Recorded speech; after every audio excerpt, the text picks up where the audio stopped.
Imagine a world of endless resources where everything you desire is readily available. But unfortunately, that's not the world we live in. In reality, we face a fundamental economic concept known as scarcity. Scarcity is the limited nature of society resources. Let's break it down in a simple illustration.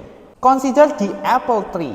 It produces finite number of apples. Let's say there are 10 apples in the tree, and then there are 15 people who want to get the apple. Not everyone will get the apple because the number of apple only 10, while the number of people is 15. This is where scarcity comes into play. Scarcity means there are not enough resources to fulfill everyone's wants and also needs. This is become the basic problem of economics. Because of scarcity, so we have to understand economics. What is economics? Economics is the study of how society manages its scarce resources. Society here can talk about household, how people or household decide what to buy, what to spend, what to save, and also how much.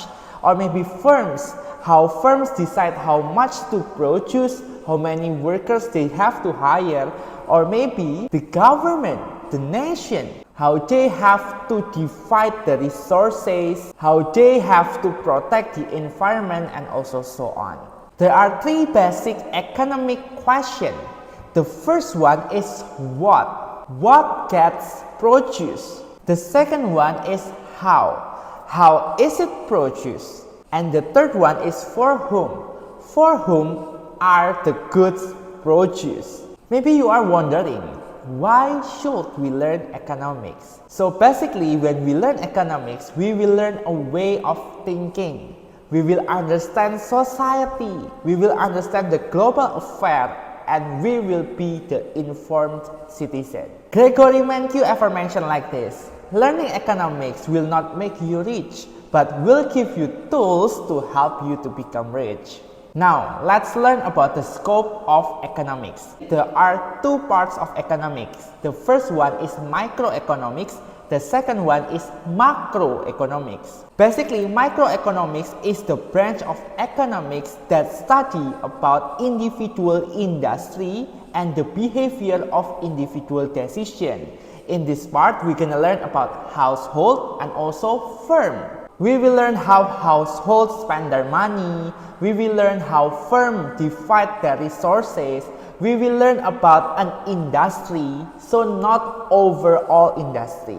We will learn each industry such as the food and beverage, airlines, and so on. While macroeconomics is wider, this is the branch of economics that examines the economic behavior of aggregate.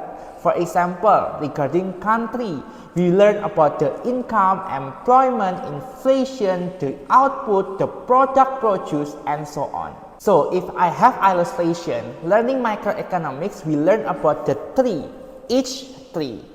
But macroeconomics, we learn the overall tree, or I can say we learn about forest. Is it clear, right? The last one that I want to share to you that economics basically has two roles. The first one is scientist. The second one is policy advisor. As the scientists, economists want to try to explain the world. We use several scientific methods to analyze the economics problems that happen in the market. The second one is as the policy advisor. So not only try to figure out the reason of the problem, but also try to improve it and solve the problem. But the main problem is that our world is so complex. If we learn the complex word, it will make us so difficult. Therefore, we will simplify the reality. We will make assumption, so we simplify the complex word to make us easier to understand. For example, to study about international trade, later on we will have assumption there are only two countries and also two goods. And also we will make model. It is a simplification of a more complicated reality. These are the example of model, the circular flow diagram, and also production possibility frontier that later on you will learn also. The basic assumption that we're gonna use in economics is ceteris paribus, or all else equal. When we try to figure out the relationship between two variables, we will assume that the other variables are equal or doesn't change.